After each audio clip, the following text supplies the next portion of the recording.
Aware.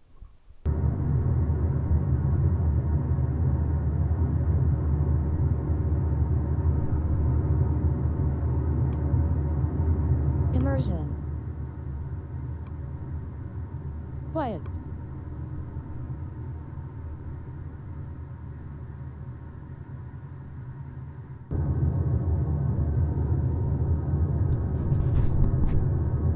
Commute. Quiet.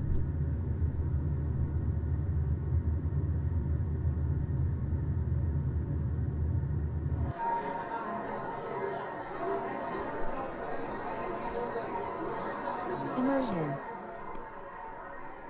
Quiet.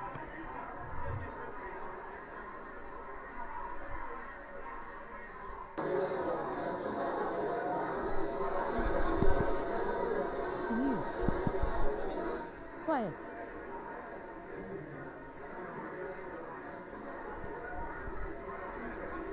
All right, so I know that wasn't exactly a scientific test or anything like that, but during the airplane simulation, the Ultra were definitely more effective. As for the crowd noise simulation, it was actually a lot closer between the two, but I would still give the advantage to the Ultra. So right out the gate, if noise cancellation is one of your main priorities, as you probably guessed, the Ultra are the way to go. Now, as far as price, as of this video, the Ultra come in at $430 and the Quietcomfort are at $350. So we're talking about an $80 price difference. In terms of color options, you have your usual black and white with both. However, with the Quietcomfort, you also have the option of cypress green, which I have to admit looks really good.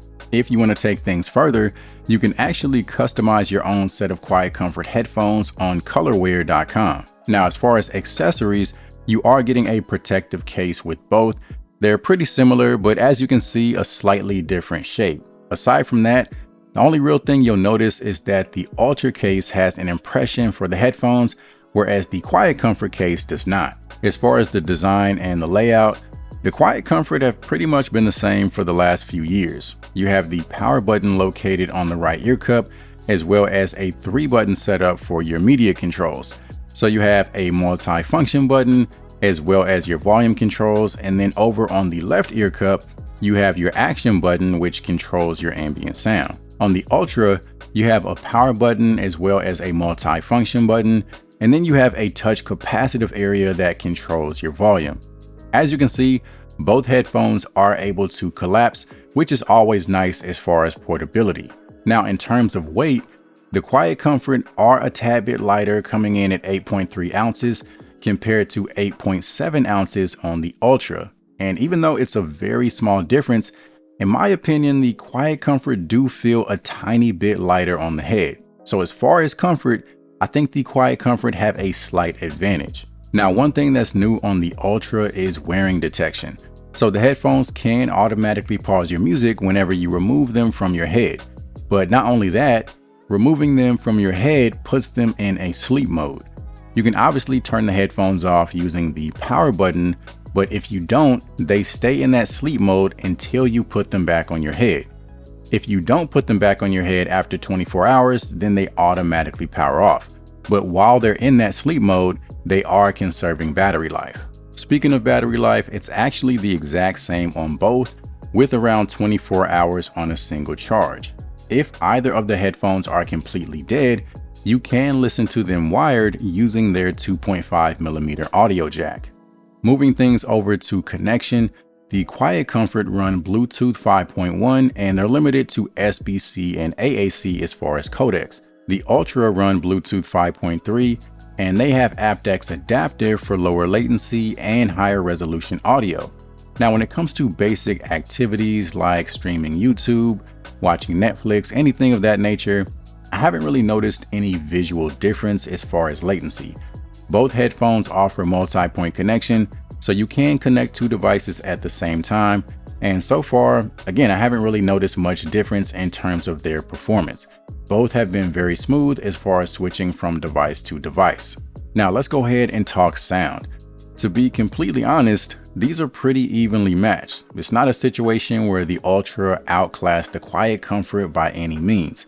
They both have excellent bass response, great treble, great clarity, and they both just sound very open and spacious. No matter which way you go here, you're going to be in good hands as far as sound. Now, I will say that the Ultra do have a slight advantage as far as bass. It's just a tad bit stronger, and you really have to be listening to a bass heavy song to pick up on the difference. I recommend checking out this song right here if you want to compare the bass between the two. Even if you don't like rap music, it's worth checking out just for the sake of comparison. Aside from that, the main difference is the new immersive audio or spatial audio that you have on the Ultra. It's not really a feature that I would say is worth buying the headphones specifically for, but if you do decide to grab the Ultra, once you have them, it can be fun to play around with. Now, one thing that a lot of people were happy to see on the new Quietcomfort is wind noise reduction. So if you're outdoors on a windy day, the headphones will adjust so your ears aren't being blasted by the sound of wind. Now, this feature is only available when the active noise cancellation is turned on. So as far as the transparency mode, you don't have the same option. When it comes to transparency mode on the Ultra, you have the option of active sense, which essentially blocks any loud noise. So that could be wind noise, that could be the sound of someone yelling, it could be loud music, literally any sudden loud noise. The headphones are going to respond and eliminate it to help protect your ears. So in addition to the Ultra having the more effective noise cancellation, they also have the more advanced transparency mode. Now let's go ahead and move over to the microphone comparison. All right, so first up we have the regular Bose Quietcomfort headphones outdoor microphone test. As you can see, we do have some slight traffic taking place behind me, so that should make for a good microphone comparison. And next we'll switch over to the QC Ultra. All right, so now we've switched over to the Bose Quietcomfort Ultra. As you can see, same outdoor microphone test. So you guys let me know which one you think sounds better. Drop a comment down below. I think the Ultra did more as far as filtering out the background noise, but honestly, I wouldn't say that one sounded noticeably better than the other. So that pretty much covers it for this video. Hopefully it helps you narrow down your decision based on what's most important to you. As you can see, both are excellent options. And if you're interested in grabbing either of these, I will have the affiliate links down in the description. And aside from that, I appreciate you guys for watching as always, and I'll see you in the next one.